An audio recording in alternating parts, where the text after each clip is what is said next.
Hello friends, welcome back to my channel. আজ আরও একটা নতুন ভিডিও নিয়ে তোমাদের কাছে আসলাম। আজকে এই যে রিপেয়ারিংটা দেখাবো সেটা হচ্ছে আমার কাছে এখানে একটা 30 কেজি মেশিন রয়েছে। মেশিনটা প্রবলেম হচ্ছে এখানে শুধু এসি লাইটটাই গ্লো করছে, আর মেশিনটাকে আমি অন যখন করছি তখন কিন্তু মেশিনটা অন হচ্ছে না, অর্থাৎ পুরো মেশিনটাই এখানে ডেড হয়ে রয়েছে। তাহলে এই মেশিনটাই রিপেয়ারিং আজকে তোমাদেরকে দেখাবো। তোমরা সাথে থাকো আর ভিডিওটা দেখতে থাকো যে কিভাবে আমি রিপেয়ারিং করছি। আর যদি ভিডিওটা ভালো লাগে একটা লাইক করে দিও। আর নতুন বন্ধুরা তোমরা যারা আমার চ্যানেল নতুন আর এই ভিডিওটা প্রথম দেখছো, চ্যানেলটিকে অবশ্যই সাবস্ক্রাইব করে দিও। তাহলে ভিডিওটা আমি শুরু করছি। এখানে দুটো অ্যালার্ম বোল্ট রয়েছে এই মেশিনটা খোলার জন্য। অ্যালার্ম বোল্টগুলো খোলার পরে তারপরে পেছনে 4টে স্ক্রু রয়েছে। এই স্ক্রুটা খুললে পুরো মেশিনটাই এখানে বেরিয়ে যাবে। তাহলে আমি এই কাজটা করে নিচ্ছি। এখানে আমি মেশিনটাকে খুলে নিয়েছি। এখানে খোলার পরে এখানে এর ভেতরের যে পার্টটা তোমাদেরকে দেখাচ্ছি। দেখতেই পাচ্ছো যে ভেতরে কি কি রয়েছে। এখানে মাদারবোর্ড রয়েছে, সেন্সার রয়েছে, একটা ব্যাটারি রয়েছে, আর এখানে ট্রান্সফর্মার রয়েছে। আর এই মাদারবোর্ডের থেকেই এই প্রবলেমটা হচ্ছে। কোন পোর্শন থেকে এই প্রবলেমটা হচ্ছে সেইটাই তোমাদেরকে আজকে দেখাচ্ছি। এখানে আগে ব্যাটারি ভোল্টেজটা আমি চেক করে নিচ্ছি। অর্থাৎ অনেক সময় কি হয়, ব্যাটারি যদি ড্রপ করে যায়, অর্থাৎ ব্যাটারি যদি খারাপ থাকে সেক্ষেত্রেও কিন্তু ভোল্টেজ এখানে ড্রপ করে যায়। তাহলে আমি ব্যাটারিটাকে আগে ডিসকানেক্ট করব, তারপরে মাদারবোর্ডের ভোল্টেজটাকে চেক করব। তাহলে এই কাজটা আমি করছি, তোমরা দেখো। এখানে আমি একটা মাল্টিমিটার নিয়েছি। মাল্টিমিটার নিয়ে এর যে ব্যাটারি ভোল্টেজটা আছে এই ভোল্টেজটাকে চেক করছি। এখানে ব্যাটারি ভোল্টেজ দেখতেই পাচ্ছো যে কতটা কমে রয়েছে। এখানে 1 পয়েন্ট সামথিং এখানে ব্যাটারি ভোল্টেজ দেখাচ্ছে, কিন্তু এখানে অনেকটাই ভোল্টেজ থাকার কথা, 6-এর উপরে থাকার কথা। সেখানে কিন্তু এখানে ব্যাটারি ভোল্টেজটা এখানে কিন্তু নেই। অর্থাৎ এই যে প্রবলেমটা, সেই প্রবলেমটাই যে সলভ কীভাবে করতে হবে সেটাই তোমাদেরকে দেখাবো। এবার আমি ব্যাটারিটাকে ডিসকানেক্ট করে দেবো। ডিসকানেক্ট করে আবার যে মাদারবোর্ডের ভোল্টেজটা আছে সেই ভোল্টেজটা আমি চেক করব। তাহলে এখানে আমি ব্যাটারির যে ওয়্যার রয়েছে সেই ওয়্যারটাকে আমি ডিসকানেক্ট করব। এখানে আমি যে কোনো একটা তার এখানে আমি ডিসকানেক্ট করে দিয়েছি। এবার ডিসকানেক্ট করে এবার আমি মাদারবোর্ডে যে ভোল্টেজটা আছে সেই ভোল্টেজটাকে চেক করব। মাদারবোর্ডে প্রথমে যে সুইচ কানেকশানগুলো রয়েছে, তারপরে ব্যাটারি কানেকশানগুলো আছে, এই জায়গাগুলোতে আগে আমাকে ভোল্টেজটা দেখে নিতে হবে যে প্রপার ভোল্টেজ আমার দিচ্ছে কি না। কিন্তু এখানে কিন্তু আমার প্রপার ভোল্টেজ নেই। তাহলে আমাকে এই পোর্শনটাতেই যে ভোল্টেজটা আছে সেই ভোল্টেজটাকে আমাকে থরলি চেক করতে হবে যে আমার এই ভোল্টেজটা কেন আসছে না।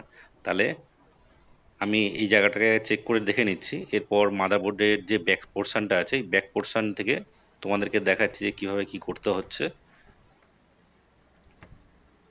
তার আগে এখানে যে ডায়োডটা রয়েছে, অর্থাৎ যে আউটপুট ডায়োড বা সাপ্লাই ডায়োড যেটাই আমরা বলি না কেন, এই ডায়োড মেন যে ডায়োডটা আছে যেটা দিয়ে ভোল্টেজটা সাপ্লাই দেওয়া হচ্ছে মাদারবোর্ডে, এই ডায়োডটাকেই আমাকে আগে চেক করতে হবে যে এর যে ভোল্টেজটা আছে সেই ভোল্টেজটা প্রপার আসছে কি না। এর জন্য আমি এর যে ব্যাক পোর্শন আছে এই ব্যাক পোর্শনে ভোল্টেজটা চেক করব। এর যে দুটো পয়েন্ট রয়েছে, অর্থাৎ ইনপুট আর আউটপুট পয়েন্ট রয়েছে, এই পয়েন্ট দুটোকে আমি চেক করব যে ভোল্টেজটা আমার ঠিক দিচ্ছে কিনা। এই ডায়োডটাই হচ্ছে এই মাদারবোর্ডের একটা ভাইটাল পার্ট, যেটা মাদারবোর্ডটাকে টোটাল কন্ট্রোল করছে। অর্থাৎ ভোল্টেজটা কিন্তু এর উপরেই নির্ভর করছে। অর্থাৎ এখানে যদি ভোল্টেজটা ড্রপ করে যায়, অর্থাৎ পুরো মাদারবোর্ডটাই কিন্তু স্টপ হয়ে যাবে। কোনো মাদারবোর্ডটা কিন্তু কাজই করবে না এখানে। এখানে কিন্তু আমার ভোল্টেজটা দেখতে পাচ্ছি, এর আউটপুট ভোল্টেজ একদমই কিন্তু 1-এর উপর রয়েছে, আর এর ইনপুট ভোল্টেজ কিন্তু 8-এর উপরে রয়েছে। অর্থাৎ বোঝাই যাচ্ছে যে এখানে যে ডায়োডটা রয়েছে এই ডায়োডটাতেই প্রবলেমটা দেখা যাচ্ছে। দেখতেই পাচ্ছ যে তোমরা যে এর যে ইনপুট আর আউটপুট ভোল্টেজ দুটো ভ্যারিয়েশন হয়ে গেছে এখানে। একটা আউটপুট যে ভোল্টেজটা আছে ওটা 1-এর উপরে রয়েছে, আর ইনপুট যেটা আছে সেটা কিন্তু 8-এর উপরেই রয়েছে। এবার আমি একটা টুইজার নিচ্ছি, এই টুইজারের সাহায্যে এটাকে একবার শর্ট করে দেখে নিচ্ছি। এখানে শর্ট করে একবার দেখে নেব মেশিনটা আমার চালু হচ্ছে কিনা। এখানে আমি টুইজার দিয়ে এটাকে শর্ট করে দিয়েছি। এখানে কিন্তু আমার মেশিনটা চালু হয়ে গেছে। অর্থাৎ এখানে এই ভোল্টেজটা ড্রপ করে গেছে, যার জন্য এই টোটাল মেশিনটাই ডেড হয়ে রয়েছে।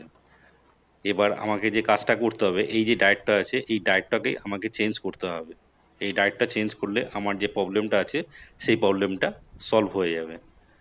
এখানে কিন্তু আমার শর্ট করে কিন্তু মেশিন চালু হয়ে গেছে।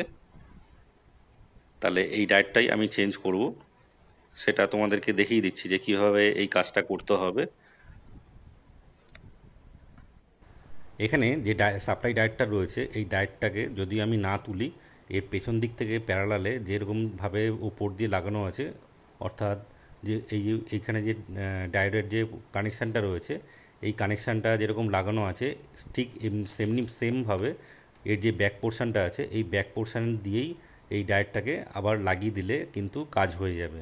অর্থাৎ এই ডায়োডটাকে না তুলে, যেহেতু টায়ারটা খারাপ আছে, এই ডায়োডটাকে না তুলে এর পেছন দিকটাতেই যে একটা নতুন যে ডায়োড আছে, ভালো ডায়োড, সেই ডায়োডটাকে লাগিয়ে দিলে কিন্তু আমার মেশিনটা রানিং হয়ে যাবে। তার জন্য আমি কি করছি, এই যে ডায়োডটা আছে, এই ডায়োডটাকে আমি তুলছি না। এর জায়গায় এর যে ব্যাক পোর্শানটা আছে, মানে অর্থাৎ যে সোল্ডারিং পোর্শান, এই সোল্ডারিং পোর্শানে আমি কিন্তু একটা নতুন ডায়োড লাগিয়ে দিতে পারি। আর লাগিয়ে দিলে এখানে কিন্তু আমার মেশিনটা চালু হয়ে যাবে। যেহেতু আমার মেশিনটা শর্ট করলে চালু হয়ে যাচ্ছে, সেহেতু এর পেছন দিক থেকে ডায়োডটা লাগিয়ে দিলেই কাজ হয়ে যাবে। বন্ধুরা, তোমরা দেখতেই পারছো যে আমি পেছন দিক থেকে ডায়োডটাকে সোল্ডারিং করে লাগিয়ে দিয়েছি। এর যে পুরনো ডায়োডটা রয়েছে, পুরনো ডায়োডটা কিন্তু আমি তুলিনি। তার জন্য এর যে ব্যাক পোর্শানটা আছে, এই ব্যাক পোর্শান দিয়েই কিন্তু আমি প্যারালালে সেম একইভাবে এই নতুন ডায়োডটাকে লাগিয়ে দিয়েছি। এবার আমি মেশিনটাকে প্লাগে দেব, প্লাগে দিয়ে মেশিনটাকে চালু করে দিচ্ছি। এখানে কিন্তু আমার মেশিনটা চালু হয়ে গেছে। দেখতেই পাচ্ছো যে এখানে মেশিনটা অন হয়ে গেছে, যেটা কিনা ডেড ছিল। এখানে মেশিনটা পুরোপুরি রানিং হয়ে গেছে।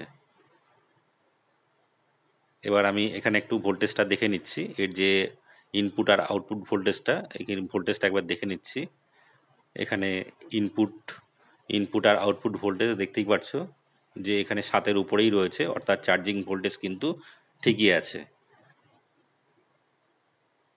তাহলে দেখতেই পারলে যে কোন জায়গায় মেশিনটা প্রবলেম, সেই প্রবলেমটা আমি কিভাবে সলভ করলাম। আশা করি তোমাদের বুঝতে কোনো অসুবিধা হয়নি। তোমরা যদি এরকম টাইপের মেশিন পাও, তাহলে আশা করি এখানে এই মেশিনটা তোমরা ভালোভাবেই রিপেয়ারিং করতে পারবে। তাহলে আজকের যে প্রবলেমটা ছিল, সেই প্রবলেমটা পুরোপুরি আমি সলভ করে তোমাদেরকে দেখালাম। আশা করি তোমাদের ভালো লেগেছে। এরপর যে কাজটা আমাকে করতে হবে, এই মেশিনটা পুরোপুরি সেট করে দিতে হবে, অর্থাৎ যেরকম পজিশানে ছিল সেই পজিশানে আমাকে নিয়ে আসতে হবে। আমি পুরো মেশিনটাকে সেট করে নিচ্ছি, সেট করে তারপরে আবার তোমাদেরকে দেখাচ্ছি যে মেশিনটা ফুল কি কন্ডিশান হলো, সেই কন্ডিশান তোমাদেরকে আমি দেখাচ্ছি। তাহলে এখানে আমার পুরো মেশিনটা কমপ্লিট সেট করা হয়ে গেছে। আমি পুরো সেট করে দিয়েছি, এখানে চার্জিং লাইটটাও জ্বলছে। এবার আমি মেশিনটাকে অন করছি।